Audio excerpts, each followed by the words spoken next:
Welcome! Today, we're going to dive into the hidden world of fluid mechanics. And I know what you might be thinking, fluid mechanics? That sounds complicated. But trust me, it's actually the key to understanding some of the most amazing things you see every single day. I mean, really, stop and think about that for a second. How does a literal fortress of solid steel just casually cruise on top of the water? And how does a 700-ton airplane, a giant metal tube heavier than a whole pod of blue whales, just get off the ground and fly? These are the kinds of awesome puzzles we're going to solve today. So, to crack these puzzles, we have to start with the basics. We need to understand the stuff that everything is moving through, the fluids themselves.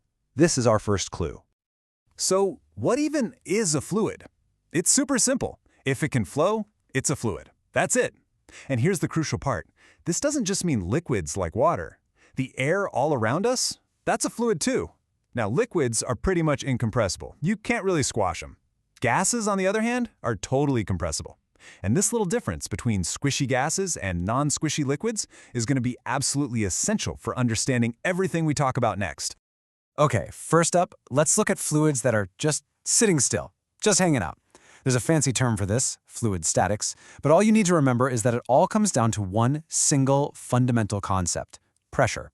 This is the bedrock for everything else. Pressure is really just force spread out over an area. And you don't need to be a math genius to get the main idea here. Just think about this simple trade-off.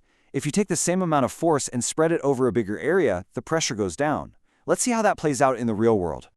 For example, think about a train. It's unbelievably heavy. If you just laid those thin steel rails right on the dirt, the pressure would be so intense they'd just sink into the ground. But you put them on top of those big wooden sleepers, and all of a sudden you're spreading that same massive weight over a much larger area. The pressure drops way down, and the ground can easily support it. Okay, now let's flip that idea on its head. A sharp knife works so well because it takes all the force you're applying and concentrates it onto that teeny tiny, razor-thin edge. This creates a massive amount of pressure, which is what lets it slice right through an apple. A blunt knife, it spreads that same force out over a wider area, low pressure. You just end up with a bruised, mushy apple. This is the exact same reason a big old camel can walk across soft sand without sinking. Its feet are huge and flat, right? They're like nature's snowshoes. They spread its entire weight out, lowering the pressure. Meanwhile, our relatively tiny feet concentrate our weight into a small spot, creating high pressure that just pushes the sand away, and we sink. So, this is the big takeaway right here. A small area means high pressure. A large area means low pressure. This one simple relationship is the key that unlocks everything that follows. All right, now that we've got pressure down, we can finally tackle buoyancy.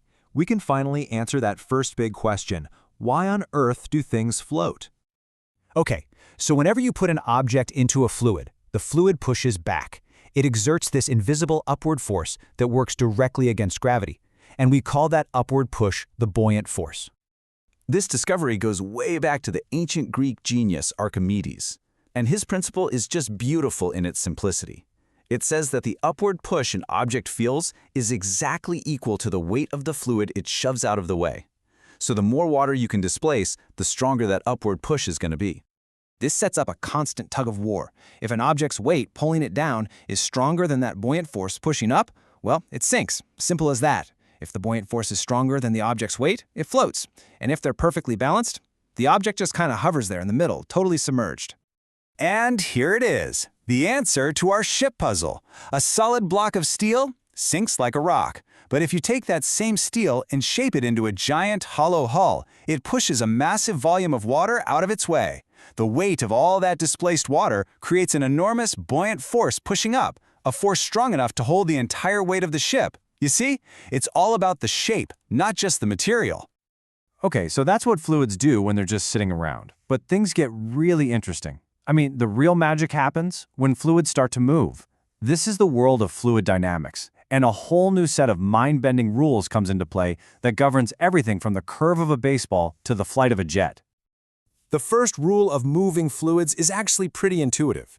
If you force a fluid, like water, through a smaller space, it has to speed up. You've done this a million times. You put your thumb over the end of a garden hose to make the opening smaller, and what happens? The water shoots out way faster. That's all this is. And this is where things get weird and really cool. A scientist named Daniel Bernoulli discovered something that seems totally backwards. He found that the faster a fluid moves, the lower its internal pressure gets. I know, it's counterintuitive, right? But it's absolutely true.